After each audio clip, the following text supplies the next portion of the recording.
Une femme ouvre le feu dans les locaux de YouTube en Californie. La police a confirmé être intervenue mardi au siège de la société YouTube, filiale de Google, à San Bruno en Californie pour neutraliser une femme munie d'une arme à feu dont elle a fait usage sur les lieux. Nous répondons à un tireur actif. Merci de rester éloigné de Cherry Ave Bail, l'adresse du siège du groupe, a été la police de San Bruno, qui n'a pas donné d'informations sur le tireur ou sur d'éventuelles victimes. Selon CNN, 4 blessés auraient été transportés à l'hôpital et d'après la chaîne Fox, il pourrait y avoir de nombreuses victimes hospitalisées.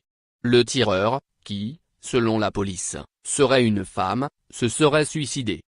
D'après un témoin indirect de la scène citée par CNN, une femme a fait irruption au moment du déjeuner et semblait tirer sur une personne en particulier. Il ne s'agirait pas d'une fusillade visant un grand nombre de personnes, selon cette même source qui a gardé l'anonymat.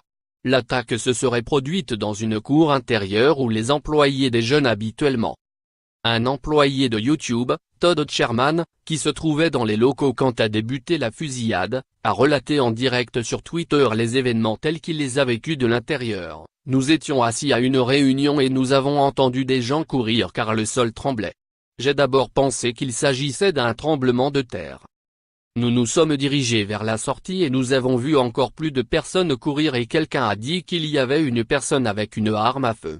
Merde. À ce moment chaque nouvelle personne que je voyais était un tireur potentiel. Quelqu'un d'autre a dit que la personne avait tiré depuis les portes de derrière puis leur avait tiré dessus.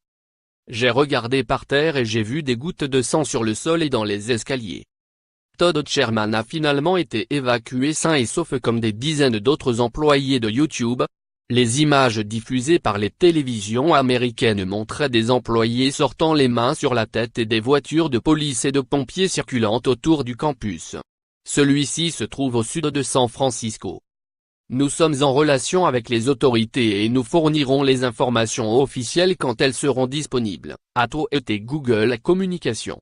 Le chef de la police de San Bruno a prévu une conférence de presse à 14h30 locale, 21h30 GMT.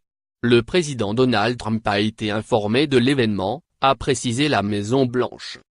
Le débat sur les armes à feu aux États-Unis divise l'opinion publique, notamment après la tuerie commise dans une école à Parkland en Floride le 14 février qui a fait 17 morts.